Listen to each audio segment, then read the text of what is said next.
নমস্কার বন্ধুরা, নিট 2024-এর ক্ষেত্রে ওবিসি সার্টিফিকেট কি এই বছর থেকে বাতিল হয়ে যাবে? আর যদিও বাতিল হয় তাহলে কাট অফের ওপর কী এফেক্ট পড়তে চলেছে আমাদের ওয়েস্ট বেঙ্গল স্টেট কাট অফের ক্ষেত্রে, সেই বিষয়ে আমরা আলোচনা করে নেব। তোমাদের কাউন্সিলিং রিলেটেড যে কোনো আপডেট, যে কোনো গাইডেন্সের জন্য তোমরা আমাদের চ্যানেলটিকে ফলো করতে থাকো, সমস্ত আপডেট পেয়ে যাবে। এছাড়া তোমরা আমাদের টেলিগ্রাম গ্রুপে অ্যাড হতে পারো, লিঙ্ক ডিসক্রিপশন এবং ফার্স্ট কমেন্টে দেওয়া রয়েছে।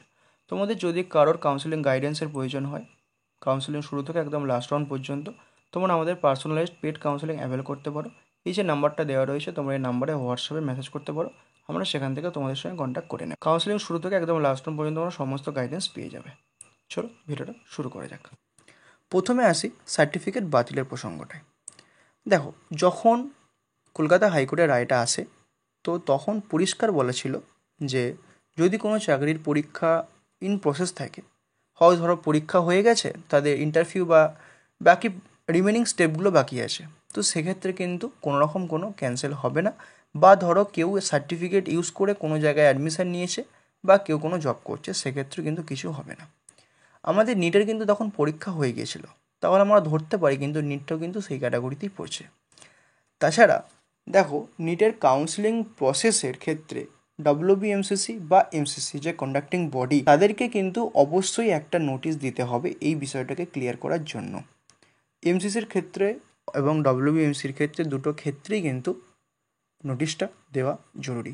এবং কতগুলো সার্টিফিকেট ক্যান্সেল হয়েছে যদি করে, তোমাদেরকে একটা কথা বলছি, নিট 2024 থেকে তোমরা ধরে নিতে পারো মোস্ট প্রবাবলি সম্ভাবনা ক্যান্সেল হবে না। এবার সমস্যার আর একটা জায়গায় হচ্ছে, এর জন্য এনসিএল সার্টিফিকেট কিন্তু অনেক এসডিওতে দেওয়া বন্ধ করে দিয়েছে, বলে যে এখন রায় আসুক তারপর আমার সার্টিফিকেট দেবো।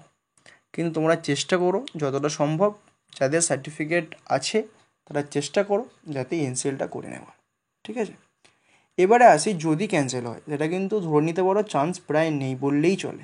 যদি হয় সেক্ষেত্রে কাটাবের কী এফেক্ট পড়বে দেখো।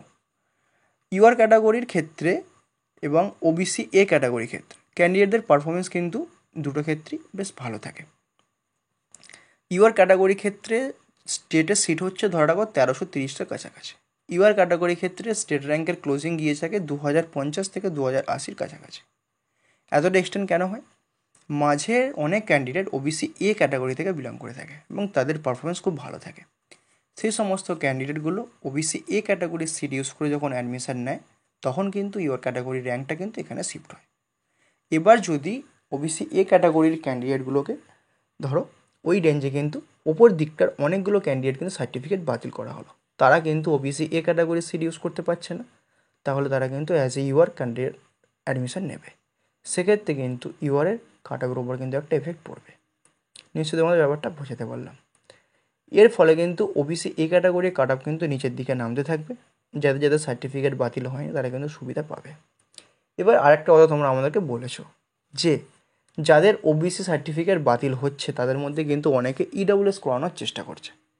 এবার সেটা যদি হয় তাহলে মেরিট লিস্ট না দেখে বলা সম্ভব হবে না যে কতগুলো ক্যান্ডিডেট ইডব্লিউএস সার্টিফিকেট করাতে পেরেছে, ঠিক আছে? ইউআর এবং ওবিসি এর কম্প্যারিজনটা আমরা এভাবে তোমাদেরকে বললাম যে এক্ষেত্রে কিন্তু ওবিসি এ ক্যাটাগরি এবং ইউআর ক্যাটাগরি বোথ কাটার ওপর কী ইম্প্যাক্ট পড়তে পারে।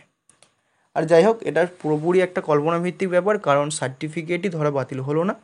আর একটা কথা, কিন্তু ডব্লিউবিএমসিসি এবং এমসিসি দুটো কন্ডাক্টিং বডিকে কাউন্সিলিং অল ইন্ডিয়ার ক্ষেত্রে এমসিসি এবং ওয়েস্ট বেঙ্গলের ক্ষেত্রে ডব্লিউবিএমসিসি, তাদের উচিত ব্যাপারটাকে ক্লিয়ার করে নোটিশ দেওয়া যে নিটের ক্ষেত্রে কি এইগুলো ক্যান্সেল হলো কি হলো না, ব্যাপারটাকে স্পষ্ট করে দেওয়া, যাতে ক্যান্ডিডেটগুলো সার্টিফিকেটগুলো অন্তত ইস্যু করতে পারে ওবিসি এনসিএলটা। না হলে কিন্তু অ্যাডমিশনের সময় বা ভেরিফিকেশনের সময় খুব সমস্যার মধ্যে পড়তে হবে রিজার্ভেশনের বেনিফিটটা নিয়ে, যাদের রিজার্ভেশনটা রয়েছে।